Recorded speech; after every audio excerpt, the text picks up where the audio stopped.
In an inter-process communication in the message passing system, we have already discussed in two lectures regarding the message passing, and also in the previous lecture we had discussed about the direct communication and indirect communication, and also the issue which is related to the future like naming. Now in this lecture we will understand the other methods of logically implementing the link and also send receive operation like synchronous asynchronous communication and automatic or explicit buffering. And also in the issues we will talk about the synchronization issue and buffering issue.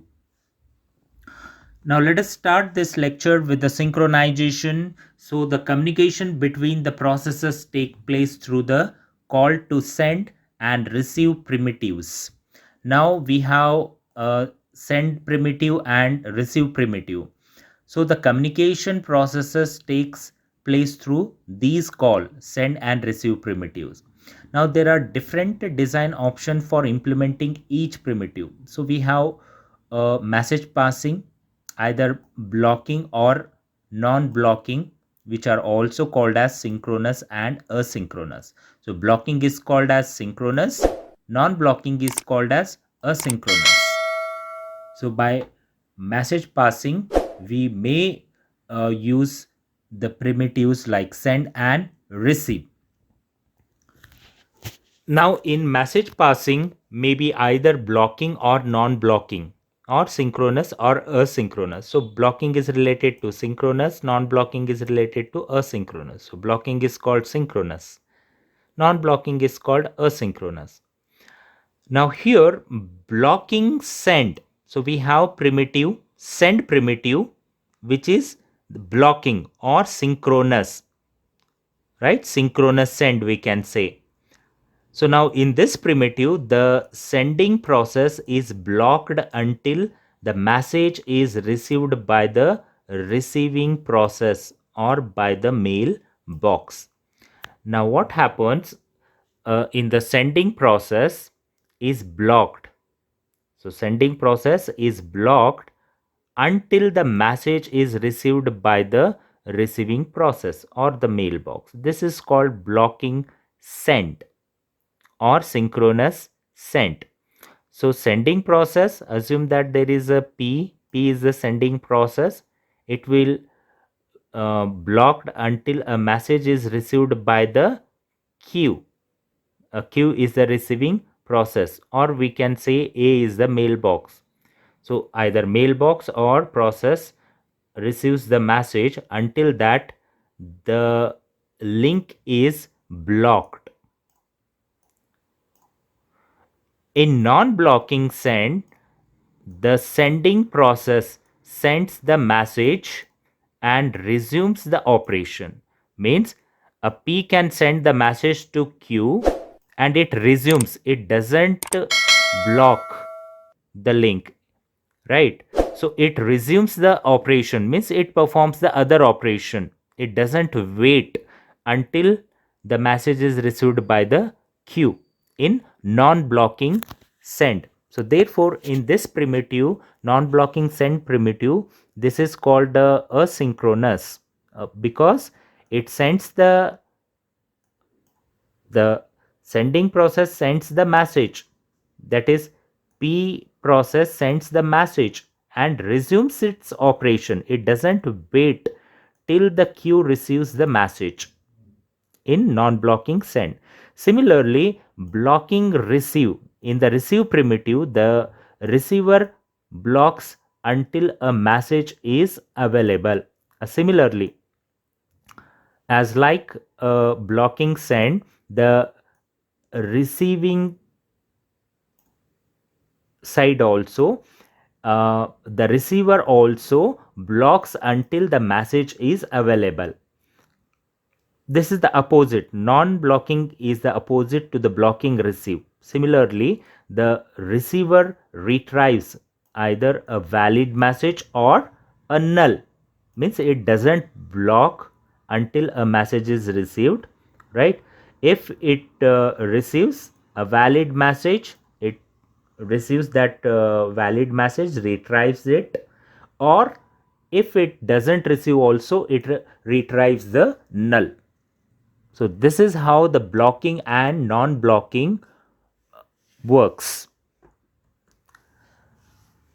Now, after the synchronization, there is a buffering. In the buffering, whether the communication is direct or indirect, doesn't matter whether it is direct or indirect, messages are exchanged by communicating processes resides in a temporary queue. So, in temporary queue, we are storing, we can say we are storing. The processes resides in a temporary queue, that is called buffering. Basically, such queues can be implemented in three ways. Means this buffering can be maintained, or we can say the temporary queue can be maintained in three ways. The zero capacity means there is only a single link is established between the two processes. So bounded capacity means the fixed size will be there. So the sender and receiver can receive n number of messages. N number of messages they may send, they may receive based on the capacity of the temporary queue. That is the bounded capacity. In unbounded capacity, unbounded means unlimited. A sender can send continuously the n number of messages. So there is no bounding of the capacity. There is no bounding of the memory or temporary queue. So let's understand one by one how these will work. So now in the implementing the a queue, we have a zero capacity, that is the queue has maximum length of 0. 0 means we say the null, but that is not true. The link cannot have any message waiting in it, means only a single link is established between P and Q. In case the sender must block until the recipient receive the message, means only one link, so it will be blocked between P and Q until the recipient receives the message. So that is the meaning of zero capacity. Zero capacity means a link between P and Q is established, thereafter no process, means the process P cannot send any further messages to Q until the recipient receives it. Until recipient receives it means already the sent message is received by the queue. Until that, sender cannot send the next message. So only one message at a time, we can say one message at a time can be sent between P and Q. That is zero capacity. The next one is, the next way of the queue is a bounded capacity queue can be implemented. A bounded queue capacity means a queue has a finite length, that is n. Thus, at most n messages can reside in it. Means in the buffer memory, we can say buffer memory, we can store n number of messages, means n number of message can reside in the buffer.